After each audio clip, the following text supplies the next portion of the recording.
Hello and welcome to Euronews Now. Let's take a look at the latest headlines. As talks fail to produce a breakthrough on Ukraine, Russia says it's run out of patience and demands a response from NATO and the US. Ukraine calls for three-way talks with the US and Russia.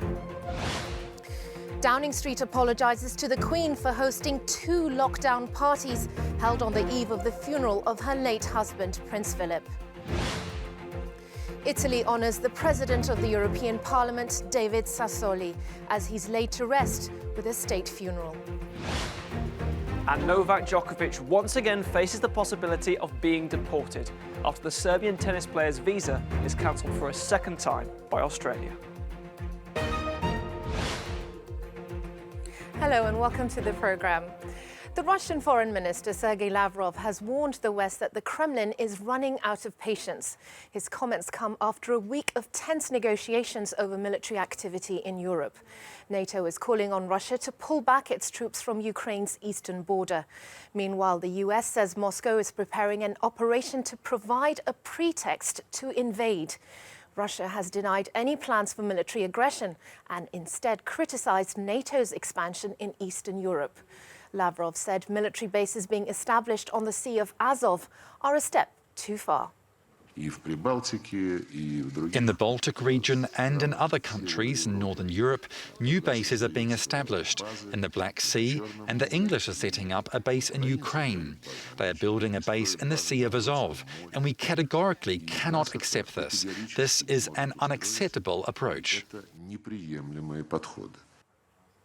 The Ukrainian government has reported being the victim of a cyber attack.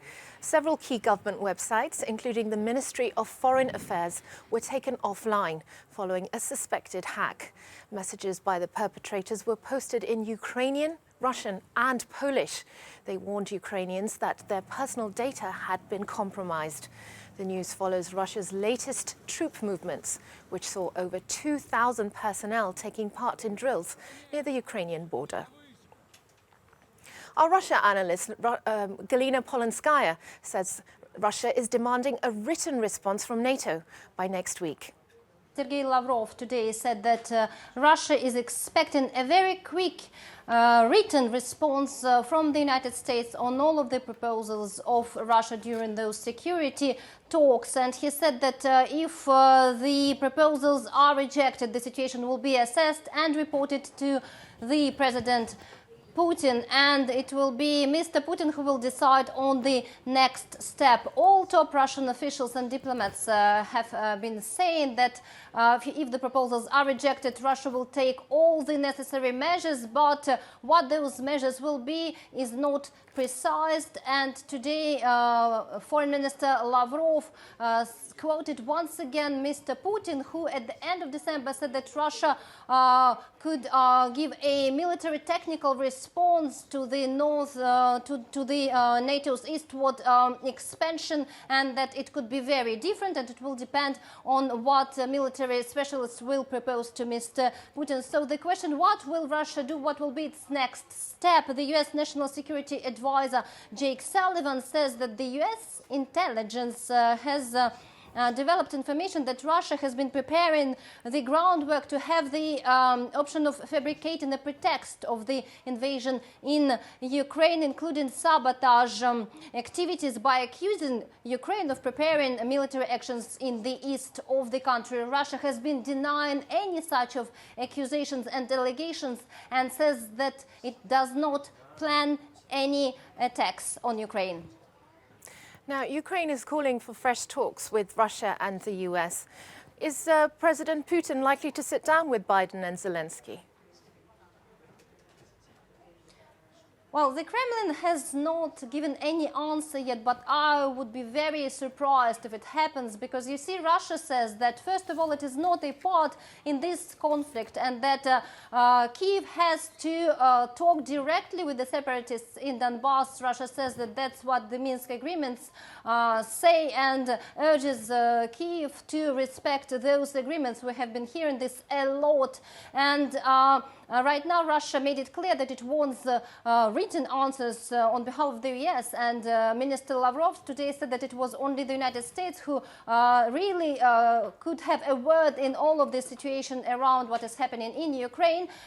So I don't think that Vladimir Putin is eager for such talks, but of course any surprises are possible. But what is for sure that Mr. Putin is going to meet a president, the president of China, on the 4th of February. He will go to China and will attend the opening ceremony of the Olympics and will talk with Xi Jinping. And of course, I think that China has also some questions about what is happening around Ukraine. But once again, Russia is expecting written answers and wants guarantees that Ukraine will never become a part of NATO. And today, Foreign Minister Lavrov said that Russia's patience has run out. Downing Street has issued an apology to the Queen following revelations of parties being held on the eve of Prince Philip's funeral. The two staff events in April last year happened when government restrictions banned indoor socialising. Although not in attendance, it's the latest lockdown party scandal to hit Prime Minister Boris Johnson. Opposition parties and voices from within his own government have called on him to resign. Our reporter in London, Tig Enright, says this latest scandal exposes how government officials flouted rules while the Queen grieved alone. Not only does it demonstrate disrespect to the Queen of England, the head of state, somebody who is respected, admired, even loved here, probably by most people in this country, but it also offers a stark illustration of the different interpretations of what it is to be a leader in a pandemic. There we saw the Queen of England mourning the loss of her husband. At his funeral, she sat alone with no friends or family to comfort her, even though she knew she would never see him again. Whereas the night before, those working in political leadership were having not one but two pretty major, pretty boozy parties, just because some among them were leaving their jobs. And it also offers more evidence that in all those times when Boris Johnson and his team in Downing Street have claimed that there were no breaches of COVID lockdown rules amid all these allegations of parties, it suggests that they indeed have been lying. I mean, keep in mind when Boris Johnson apologised to Parliament here on Wednesday for another party which he attended, he didn't actually admit wrongdoing. He was apologising for the impression caused by the controversy. Today, the Downing Street apologised to the Queen, but bizarrely it won't reveal exactly what it is apologising for. The long and short of it is it's not ready to admit that there were illegal parties happening in Downing Street, even though all evidence is pointing clearly towards that. Germany has hit a new daily record of 92,000 COVID-19 infections. Health Minister Karl Lauterbach says the country is entering difficult waters in tackling the pandemic and has repeated calls for mandatory vaccinations. The Omicron variant now accounts for over 70% of new cases. Health officials are optimistic that the strain is milder than the Delta variant, but are keeping restrictions in place. Sweden's Prime Minister Magdalena Andersson has tested positive for COVID-19. Two other senior politicians have also tested positive since. Andersson's office says she's following medical advice and working from home. The Dutch Prime Minister Mark Rutte says COVID-19 restrictions will be eased. They were among the most tough in Europe. Shops, gyms and hairdressers are set to reopen, but hospitality businesses will remain shut. It comes as coronavirus infections reached record highs, while hospitalizations are approaching an 11-week low. Some teachers say school children are freezing cold as windows are opened to avoid the spread of COVID-19. But how practical is it to ensure adequate ventilation in the winter? Well, earlier I spoke to Dr. Bharat Pankania, a senior clinical lecturer at the University of Exeter Medical School.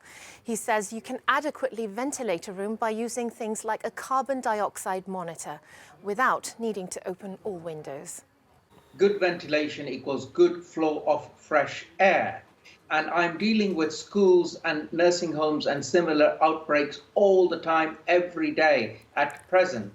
And the advice I give to them is it is not a function of open all the windows, all the doors, freeze the place very cold in the winter. Children can't learn in such a cold environment and residents feel very cold. It is an issue of calibrating the room, and it is entirely possible to calibrate the room, use a carbon dioxide monitor, for example, to always make sure it is in the green region and have a fresh flow of air. And that way, you know that with maybe one window, maybe two windows, when it is fully occupied, the CO2 monitor always stays in the green zone. And that's one smart way of calibrating your room, as well as not making it freezingly cold and uncomfortable.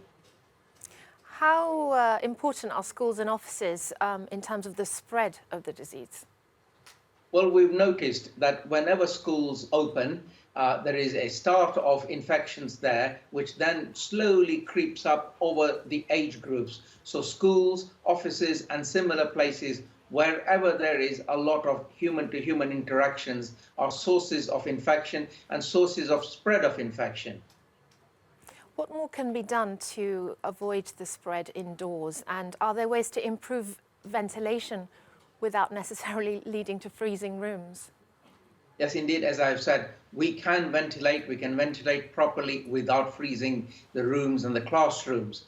Furthermore, infection control is a multifaceted approach. So what you do, and I always say this with respect to my school outbreaks, which is don't bring the infection into the school. Therefore, you test and you assess before you come to the school. The second bit is have those carbon dioxide monitors to calibrate your room to have good ventilation.